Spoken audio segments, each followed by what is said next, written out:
Gingerbread houses are actually engineering lessons.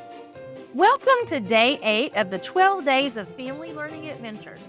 I'm Kelly from Learning in a Distracted World, and I'm a reading specialist and 5th grade teacher.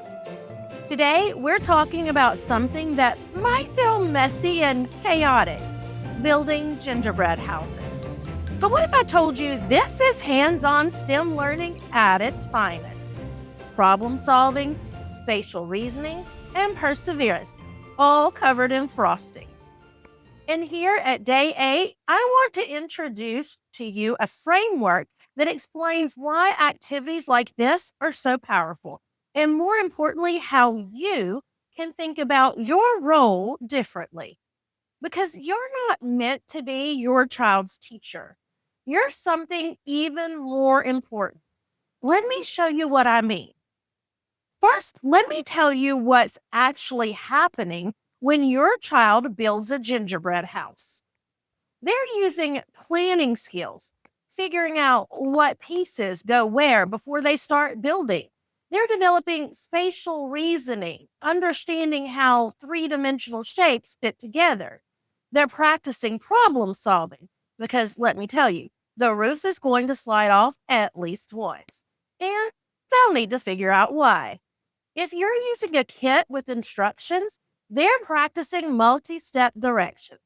If they're building from scratch, they're using measurement skills. And most importantly, they're developing persistence. Because when it falls apart, and it will, they're learning to try again. For kids with ADHD, building things engages motor systems. This makes learning kinesthetic, learning through doing, which helps their brains stay engaged in ways that worksheets never could. And here's the most important lesson hiding in that frosting. Sometimes things don't work. We adjust. We try again. That's how real learning happens. Now, over these first 7 days, you've been doing activities with your child, and maybe you've noticed something. You're not sitting down teaching lessons. You're not drilling flashcards. You're creating experiences where learning happens naturally.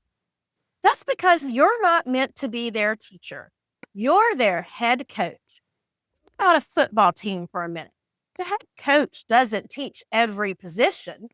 They have position coaches for that. A quarterback coach, a defensive line coach, special teams coaches. But the head coach, they see the big picture. They create the game plan. They coordinate all those specialists. They think strategically about long-term player development, not just this week's game. That's you in your child's education. You're not trying to be their reading teacher and their math teacher and their writing teacher and the science teacher. You can't be all those things, and you're not supposed to be. You're the one constant throughout their entire educational journey, coordinating specialists, seeing patterns across years, and creating strategic opportunities for growth. Now, some of you may be homeschool parents, and you may need to fill in for those positions at specific times, but your primary role is still that of a head coach. This gingerbread house, it's not about making something Pinterest perfect. It's about creating an experience that builds multiple thinking structures at once. Planning, problem solving, spatial reasoning, resilience. That's strategic.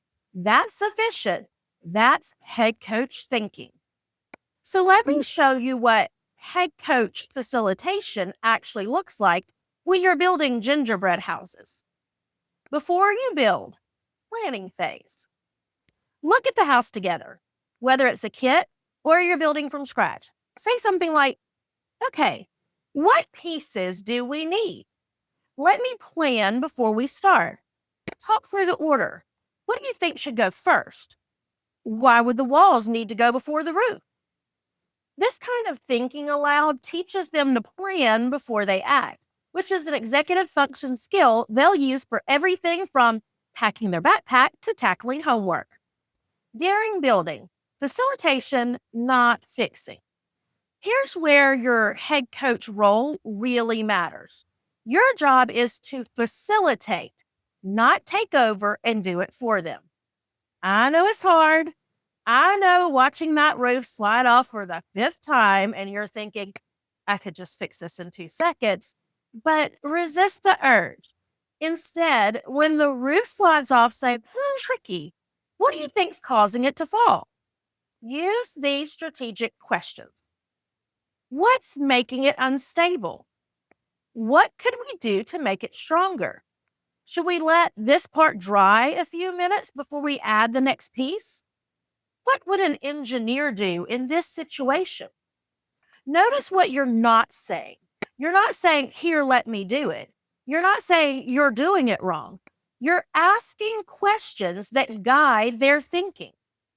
Now let's talk about different ages. For ages 4 to 6, keep it simple.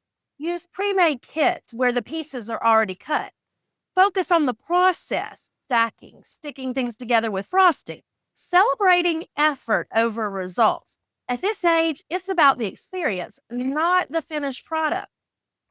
You might say, can you put frosting on this wall? Or which piece should go here? For ages 7 to 9, you can start talking about structure. Ask questions like, what makes buildings strong? Why do you think this wall keeps falling? What could we add here to hold it up better? This is when they can start making connections between the gingerbread house and real buildings they see every day. For ages 10 and up, let them design their own if they want to. Give them graham crackers and frosting and let them be real engineers. Challenge them. Can you build a 2-story house? Can you create a roof that doesn't need support while it dries? When it falls apart, because it will, it's actually the most important moment. Oh dear. Well, that didn't quite work. It broke, Mommy. This is where real learning happens. When the roof slides off for the 3rd time and your child's getting frustrated, here's what you say. Okay, this didn't work. What do we learn from this? How could we build it differently the next time? You might need to scaffold their thinking. I noticed this frosting was pretty thin there. What if we use more? Or what if we let the walls dry completely before we add the roof? This is where you're building resilience, the ability to face setbacks and keep going. That's a skill that transfers to everything. Math problems that seem impossible, reading passages that are confusing, friendships that hit rough patches, learning to say, this didn't work, let me try a different way, is one of the most valuable skills you can give your child. These are the skills that you will find in our family learning adventures. And our January theme is inventors and innovators. And what a better way than building gingerbread houses as a way to start off that theme, giving them that memory and something to connect what we're working in on our monthly theme in January. Quick tip for less mess. Here's something I learned doing this in my classroom. Paper down on the table and tape it underneath, or use a plastic tablecloth. When you're done, just roll up the whole thing and throw it away. Trust me, it makes cleanup so much easier. The memory moment.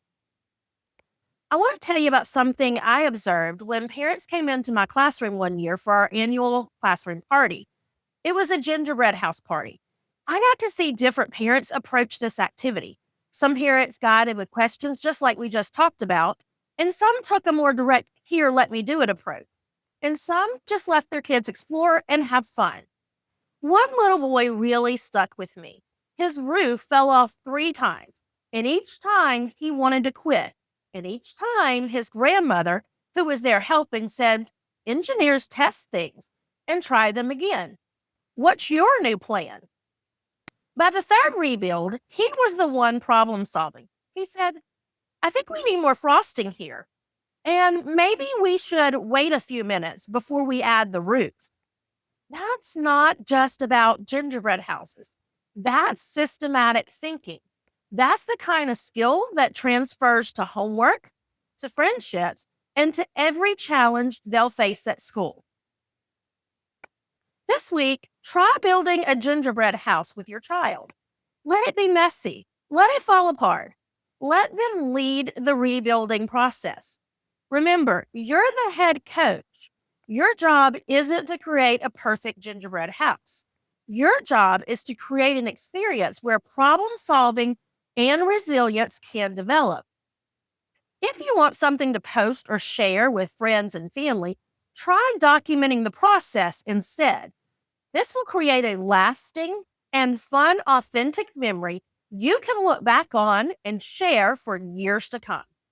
And if your friends and family want to try this with their own families, then share the 12 Days of Family Learning series with them. You can get the complete 12-day series with an age-specific facilitation guide, a list of engineering vocabulary to use during building, and scripts for exactly what to say when frustration hits. I'll put the link in the description below. And here's what I want you to understand. As the head coach, you're not trying to create perfect activities. You're creating strategic opportunities for thinking to develop. That's the difference between being busy and being effective.